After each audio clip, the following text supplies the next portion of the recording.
nos trouxe avante a sua palavra no livro de Atos dos Apóstolos.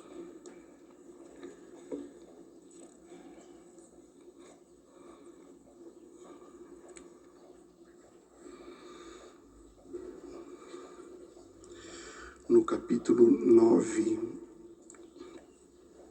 Atos dos Apóstolos, no capítulo 9, de Saulo no caminho de Damasco. E Saulo, respirando ainda ameaças e mortes contra os discípulos do Senhor, dirigiu-se ao sumo sacerdote e pediu-lhe cartas para Damasco, para as sinagogas, a fim de que, se encontrasse alguns daquela seita, quer homens, quer mulheres, os conduzisse presos a Jerusalém.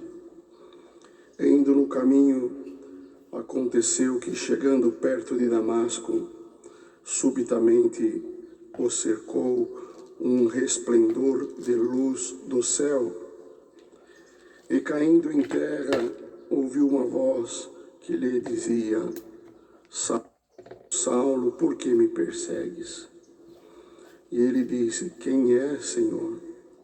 E disse o Senhor: Eu sou Jesus, a quem tu persegues.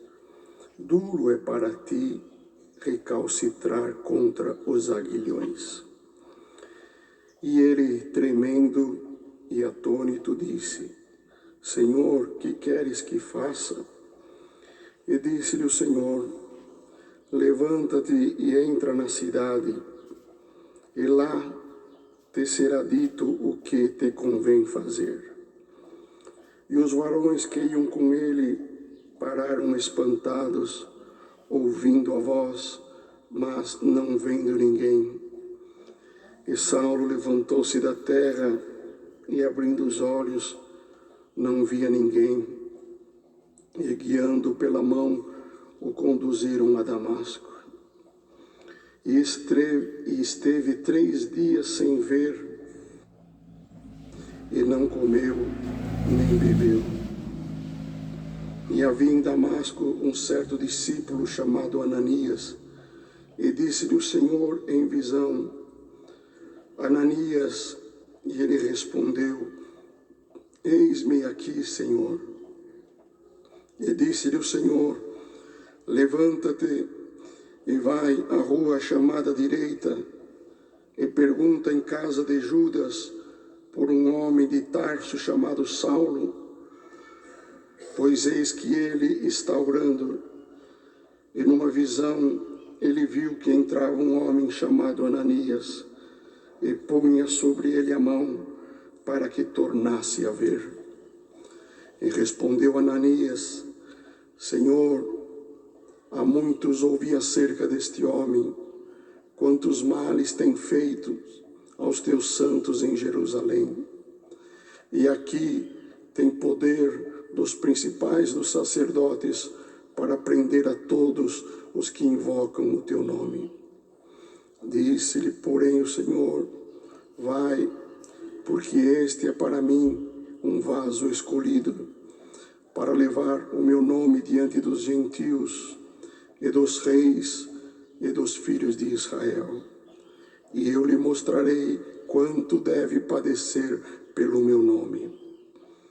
E Ananias foi e entrou na casa, e impondo-lhe as mãos disse: Irmão Saulo, o Senhor Jesus, que te apareceu no caminho por onde vinhas, me enviou para que tornes a ver e sejas cheio do Espírito Santo.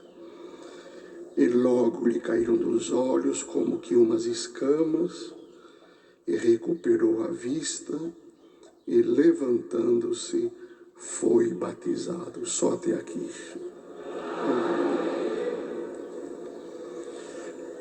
Glória a Jesus, glória a Jesus. Esta foi a palavra que o Senhor nos trouxe avante nesta manhã, para esta querida irmandade, fazendo-nos lembrar desta obra tão maravilhosa que aconteceu depois que o Senhor Jesus já tinha sido elevado aos céus, e a obra do Evangelho do Senhor Jesus era agora cuidada pelos apóstolos. O Senhor já não estava mais entre eles, e com a ausência física do Senhor Jesus, os apóstolos se sentiam com medo, atemorizados, porque havia uma grande oposição, uma grande perseguição dos sacerdotes, dos escribas, dos doutores da lei, que não concordavam com a propagação do Evangelho do Senhor Jesus. Achavam que era um movimento rebelde contra a lei de Moisés e contra os ritos judaicos. Então eles tinham aqueles irmãos, aquelas irmãs, como se fossem rebeldes contra aquilo que eles estavam acostumados. E não entendiam a grandiosidade da obra de salvação que o Senhor Jesus iniciou e que os apóstolos agora iam dar continuidade. Então a luta não foi muito fácil, uma grande perseguição, como nós lemos aqui, prendiam os cristãos, matavam os cristãos. E este homem, chamado Saulo, era um homem muito ligado aos sacerdotes, desde a sua meninice. O coração dele se inclinou para as coisas de Deus. Ele estudava bastante, procurava os sábios como Gamaliel, que era um dos seus professores, se aprofundou no conhecimento da lei e tinha muito zelo por aquilo que ele tinha aprendido. E ele se colocou à disposição para lutar contra este povo que eles achavam que seria um movimento rebelde. E Saulo, até então chamava Saulo, achava que estava fazendo bem e defendendo as coisas de Deus.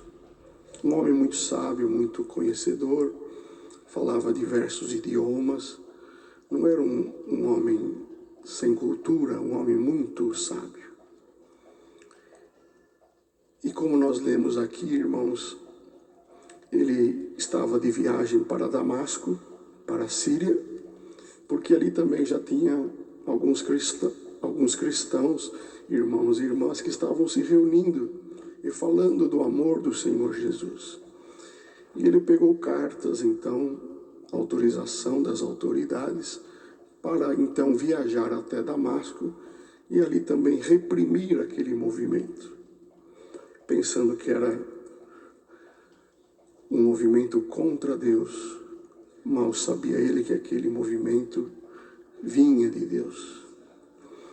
Então a intenção dele não era má. Ele estava na ignorância, na falta de conhecimento. Porque nós já aprendemos, irmãos, que o Senhor só abre a luz do entendimento para aqueles que o Senhor tem um plano na sua vida. Às vezes falamos da graça de Deus para algum companheiro de trabalho, alguém da nossa família, e meses, anos, tentamos explicar, mas parece que a mente não abre, parece que não vem a luz do entendimento. E às vezes passa na porta da igreja alguém que nem tinha intenção de entrar na igreja, escutou o hino, entrou, deixa eu ver que hino que é esse, que orquestra maravilhosa que é essa, que povo que é esse, e às vezes entra aqui, às vezes é até dia de batismo, o Senhor converte na hora e chama para esta graça. Então para cada um Deus trata de uma maneira, trata uns de um jeito, outros de outro, mas aqueles a quem o Senhor vai salvar, mais dia ou menos dia, a obra de Deus será realizada. Então, nesta manhã, Deus manda esta palavra. Quantos estão aqui preocupados com familiares, filhos, irmãos, conhecidos, pessoas que nós amamos, que nós convivemos, mas parece que não entende a luz do Evangelho. a riqueza que é esta graça maravilhosa. E nesta manhã Deus manda esta palavra dizendo que está chegando o tempo de alguém entender a beleza desta graça. Nós vemos aqui no final que caíram dos olhos de Saulo como escamas e ele passou a enxergar fisicamente. Mas nesta manhã Deus manda esta palavra que vai abrir os olhos espirituais de muitos para conhecer a beleza desta obra.